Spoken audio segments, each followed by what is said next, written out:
हमारी आज की कहानी है भगवान श्री कृष्ण का नाम लड्डू गोपाल कैसे पड़ा। हिंदू धर्म में कृष्ण जन्माष्टमी का विशेष महत्व है। हिंदू पंचांग के अनुसार भाद्रपद मास की कृष्ण पक्ष की अष्टमी तिथि के साथ रोहिणी नक्षत्र में भगवान श्री कृष्ण का जन्म हुआ था। इसलिए श्री कृष्ण जन्माष्टमी का त्योहार भगवान कृष्ण के जन्म दिवस के रूप में मनाया जाता है। इस दिन भगवान कृष्ण के बाल रूप को झूले में झुलाया जाता है।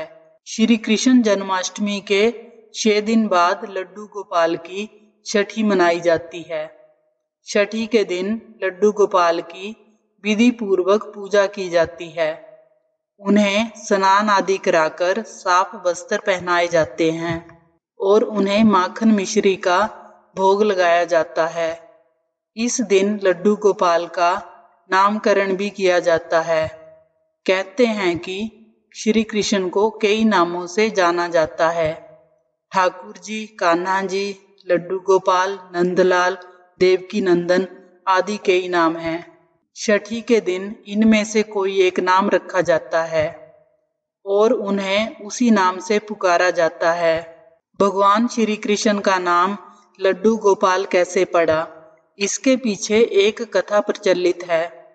ब्रज भूमि में भगवान श्री कृष्ण के एक परम भक्त कुंभन दास थे। कुंभन दास का एक पुत्र था जिसका नाम रघुनंदन था। कुंभन दास हमेशा भगवान श्री कृष्ण की भक्ति में लीन रहते थे और भगवान की सेवा के चलते वे उन्हें छोड़कर कहीं नहीं जाते थे। एक दिन वृंदावन से उन्हें भागवत का पाठ करने का न्योता आया। पहले तो कुंभन दास ने उन्हें मना कर दिया, फिर लोगों के बहुत ज्यादा जोर देने पर वह मान गए। उन्होंने सोचा कि भगवान की सेवा की तैयारी करके जाएंगे और रोजाना कथा करके वापस लौट आएंगे। कुंभन दास ने भोग की सारी तैयारी करके अपने बेटे रघुनंदन से कहा कि बेटा रघुनंदन, मैं ठाकुर जी के भोग की तैयारी करके वृंदावन में भागवत कथा के पाठ के लिए जा रहा हूँ। तुम मेरे पीछे से ठाकुर जी को जात से प्रसाद का भोग लगा देना, भूल मत जाना।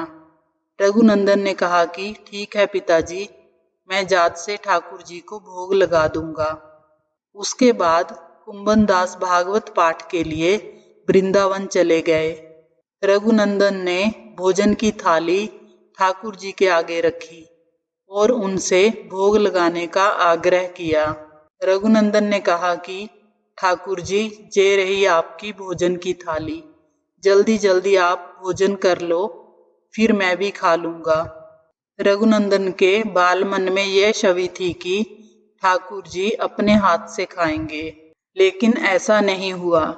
बहुत देर तक इंतजार करने के बाद जब भोजन की थाली ऐसे ही रखी रही तो रघुनंदन जोर जोर से रोने लगा।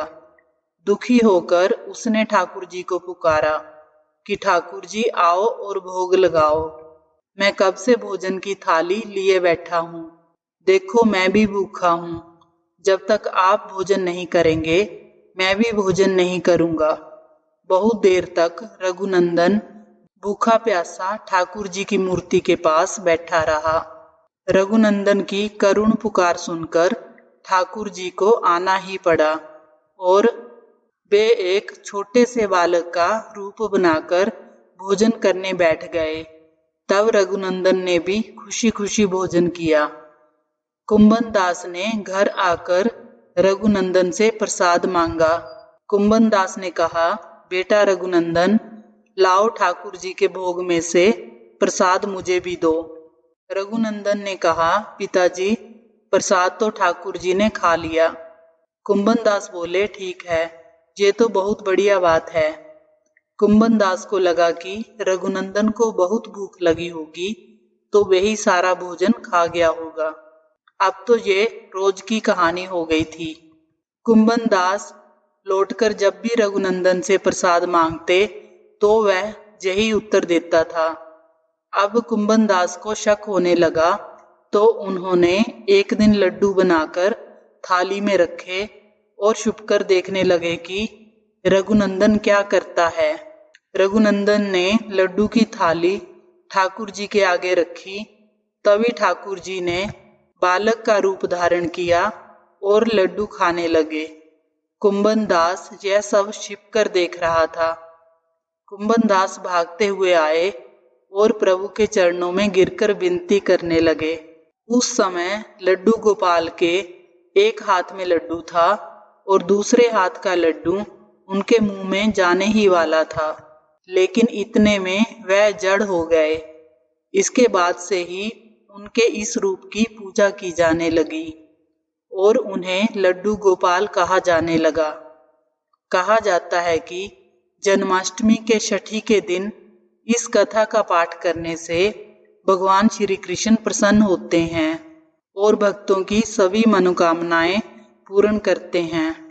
कहानी को अंत तक सुनने के लिए आपका धन्यवाद।